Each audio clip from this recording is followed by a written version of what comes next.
Merci Jean-François, on est de retour dans la zone. Compte voir que j'ai le plaisir d'avoir par l'entremise de la ligne téléphonique nul autre que Pierre-Paul Bézile-Lacasse de Lacasse et Associés.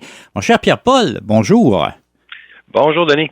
Hey Pierre-Paul, on va parler encore une fois finance au cours des prochaines minutes, mais quelque chose d'intéressant. On a parlé de différentes choses, faillites, différentes façons de rencontrer les problèmes, mais aussi question de gestion de portefeuille, on en parle beaucoup.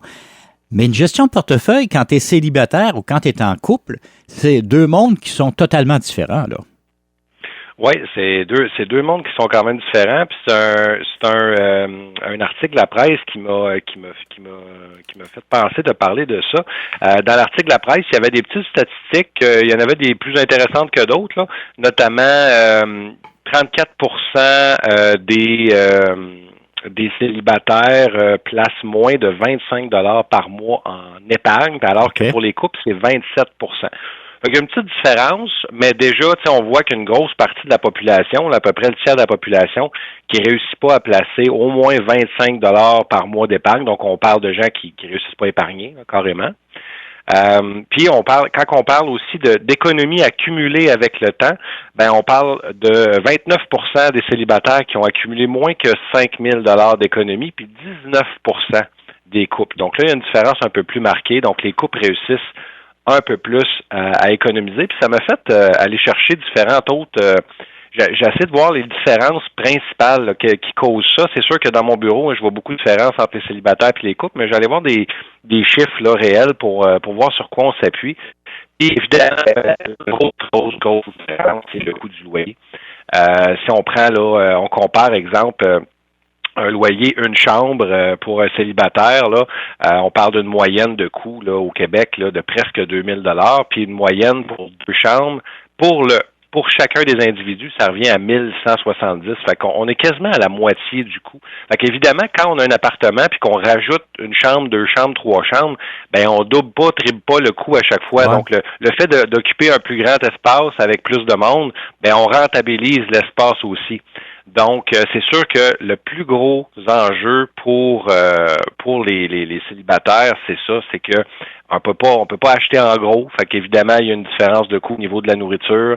On va faire des recettes, ben là, on a besoin de plus d'ingrédients différents. On fait des recettes pour moins de monde que si on est en couple, par exemple. Il y a aussi tout le volet style de vie là, qu'on pense pas souvent, mais les célibataires en général vont faire plus de sorties, vont plus souvent prendre aller au resto ou prendre de la bouffe préfait là, fabriquée, donc qui est des aliments qui sont plus transformés, donc qui coûtent plus cher, et donc tout ce volet-là. Fait qu'il y a vraiment un coût plus élevé je veux dire, au style de vie de célibataire. Puis il y a aussi l'histoire de l'œuf ou la poule. Là. Est-ce que c'est parce qu'on est en couple qu'on économise plus ou on économise plus donc on est en couple? Il y a quand même des traits de personnalité intéressantes. Tu sais, on a déjà parlé dans différentes chroniques, le retard de la gratification, le fameux test de la guimauve. Là. Ben, les gens qui ont tendance à retarder la gratification, c'est des gens qui vont penser un peu plus au futur. Puis quand on pense un peu plus au futur, ben on va penser à un couple à long terme. On va moins être dans dès que ça marche pas, on va lâcher la serviette puis on va aller avec une autre personne. Donc les gens sont un peu plus persévérants. Donc les gens sont en couple plus longtemps. Ils ont des enfants. Quand on a des enfants, ben ça l'amène aussi à se structurer un peu plus, à penser un peu plus au futur. Fait que c'est sûr qu'il n'y a pas juste une question de célibataire puis en couple. Il y a une question que il y a beaucoup de gens qui sont très structurés, qui vont préférer être en couple pour tous les avantages que ça l'amène, la structure, la gestion des enfants et tout ça. C'est sûr que c'est pas des absolus qu'on parle là, mais c'est tous des éléments qui vont jouer sur les finances des gens. Ah, j'aimerais qu'on revienne sur les célibataires. Est-ce qu'on a vu une différence entre un homme célibataire et une femme célibataire? J'ai l'impression qu'il peut y avoir des différences entre les deux qui sont assez marquées. En tout cas, ça me laisse l'impression. Je suis convaincu qu'il y en a. J'ai pas vu de statistiques là-dessus, mais si je me base sur mon expérience dans mon bureau, puis l'expérience, on va dire, des statistiques dans le domaine de l'insolvabilité aussi, là, depuis 20 ans là, qu'on regarde ça. Évidemment que les gens qui ont plus de difficultés financières, ben ce sont les hommes. Il y a toutes sortes de raisons pour ça, mais c'est sûr que en général, quand on regarde les traits de personnalité, ben les hommes sont plus je vais dire plus je vais dire agressif là, okay. Aventurieux, on peut dire ça. Au niveau financier, moins économe, plus dans le plaisir instantané. Les femmes en général vont planifier un peu plus. Et là, c'est des grosses généralités. Là, c'est clairement pas vrai pour tout le monde, mais les femmes souvent vont être plus planifiées d'avance, vont penser plus au futur. Il y a des questions biologiques là-dedans. Là. Il y a des questions de comment on est fait et il y a des différences, évidemment, et ça amène qu'il y a un peu plus de difficultés financières chez les hommes. Il y a aussi le fait que quand un homme qui dérape ou une femme qui dérape ne dérape pas de la même façon.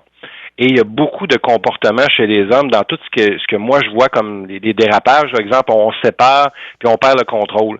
Ben, chez les hommes, ça va se traduire dans beaucoup de dépenses du genre alcool, drogue, jeu. OK? Alors que chez les femmes, on voit quand même un petit peu de jeu, on voit quand même un peu d'alcool, mais on voit plus des achats compulsifs, du personnage, des choses comme ça.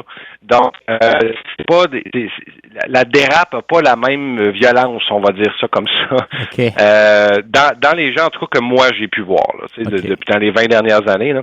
Donc oui, il y a une différence quand même là-dedans. Puis pour ce qui est de l'agissement comme tel des célibataires dans un contexte sain, ben là, j'ai pas de données là-dessus, malheureusement.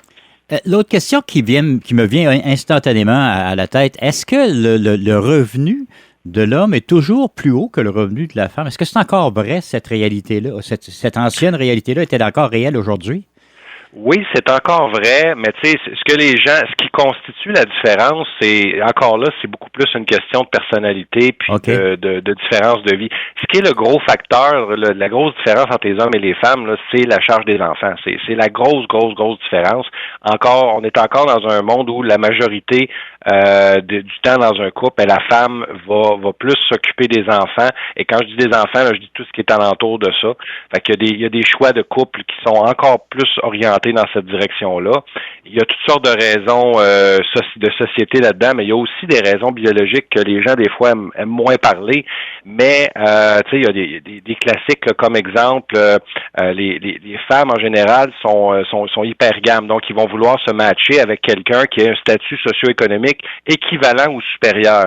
Ben ça vient avec le fait que en général, les couples, l'homme va gagner plus que la femme. Donc, c'est structuré comme ça d'un point de vue biologique. Fait que c'est sûr qu'il y a des différences, il y a des éléments de société qui viennent aplanir ça, mais encore, on voit des différences là-dessus. Les hommes, en général, font plus d'heures supplémentaires. Puis, on le sait aussi que, exemple, 10% d'heures supplémentaires de plus va amener à une augmentation de 40% du revenu. Donc, des gens qui sont habitués de faire un petit peu d'heures supplémentaires sont beaucoup avantagés. Puis souvent, c'est les hommes qui vont accepter de nuire à leur santé, faire un peu plus de choix moins bons pour eux, on va dire, donc faire plus d'heures supplémentaires pour faire beaucoup plus d'argent. Donc il y a beaucoup une question de choix comme ça. Il y a aussi toute la question, quand on regarde les moyennes de toutes le volet de danger, de l'aspect dangereux d'un travail, tu sais, les gens qui sont plus policiers, les gens qui travaillent sur des plateformes pétrolières, des gens qui font de la pêche en haute mer. Donc, il y a des primes de risque beaucoup. Les mineurs sont chez nous, on a un peu ça. Les primes de risque, c'est des choses qui peuvent valoir extrêmement cher, mais ça a des risques sur la santé et sur la vie aussi. Des gens là. Donc, il y a encore des différences. Ces différences-là sont portées, selon moi, à rester, parce que quand on regarde les statistiques, notamment dans les pays qui ont le plus prôné l'égalité, les pays scandinaves et tout ça, l'écart entre les hommes et les femmes s'accentue et ne se diminue pas. Donc, il y a vraiment une différence biologique. Quand on laisse les gens là à leur faire ce qu'ils veulent à leur volonté, ben évidemment que les hommes sont plus portés vers des choses, les femmes sont plus portées vers les gens. Ben les gens, c'est que ce soit une profession de médecin, infirmière, il y a quand même des professions qui peuvent être très lucratives là-dedans, mais quand on est porté vers les choses comme ingénieur ou ce genre de profession-là, ben c'est pas la même façon de créer de l'argent, fait que ça crée des inégalités forcément. Bon, donc ça aussi, ça fait une différence là, lorsqu'on parle de couple célibataire à ce niveau-là. Puis, je pense que c'est important de le dire. Là, on parle de couples célibataires, mais à travers ça, on parle aussi des couples divorcés qui se sont séparés en cours de route. Là. Ça aussi, là, c'est une autre réalité importante. On en a parlé un tout petit peu tout à l'heure avec les enfants, mais souvent, l'homme part, puis lui, il n'a pas les enfants, ou pas tout le temps. La femme semble prendre la responsabilité des enfants beaucoup plus souvent. Ouais, ben je sais pas encore là les statistiques là-dessus. Moi, dans mon bureau, dans les gens que je vois, il y a quand même une tendance j'ai beaucoup, la majorité de mes clients sont en garde partagée, je dirais, là. Donc ça, c'est de plus en plus valorisé de garder les deux parents dans le portrait. Mais évidemment que quand il y a un choix puis que les enfants restent avec un des deux parents, ben c'est effectivement souvent avec la mère. Fait que oui, ça peut créer ça crée des différences. Puis là, ben évidemment, on rentre dans tout le jeu de des pensions alimentaires et tout ça, des allocations familiales. Exactement, oui. Ça, honnêtement, on voit, moi personnellement, je vois des aberrances des deux côtés. Là. Des fois, la pension alimentaire est nettement trop élevée pour la situation, puis des fois, elle est nettement trop basse. Donc, il y a des inégalités des deux côtés. Ça reste du judiciaire hein, souvent, puis il y a des guerres là-dedans. Il y a de la médiation évidemment, là, mais il y a des guerres aussi là-dedans qui se passent, puis il y a toutes sortes d'enjeux. Fait que ça, un avocat matrimonial serait mieux placé que moi pour parler de ce bout-là. Ouais. Mais évidemment que il y a toutes sortes d'enjeux reliés à ça. Puis peut-être un autre point sur la gestion financière. Il y a un des points qui est amené aussi là dans l'article, qui parle que les gens qui ont des conseillers financiers s'en tirent mieux. Tu sais, quand on parle de conseillers financiers, là, on parle de planificateurs financiers, de gens qui vont nous aider avec les placements. Là.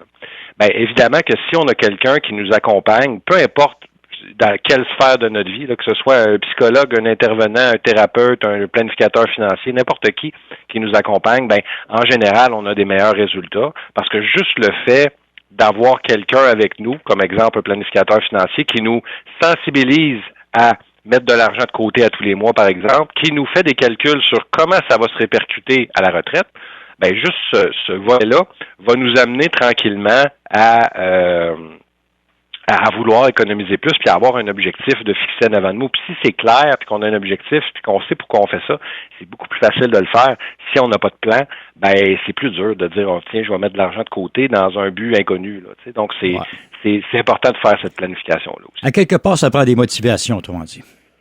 Oui, il faut avoir des motivations, puis on a déjà parlé de ça aussi, hein, les fixations d'objectifs à court, moyen, long terme, ça prend les trois, puis ça prend des objectifs qui sont suffisamment stimulants pour nous amener vers l'avant.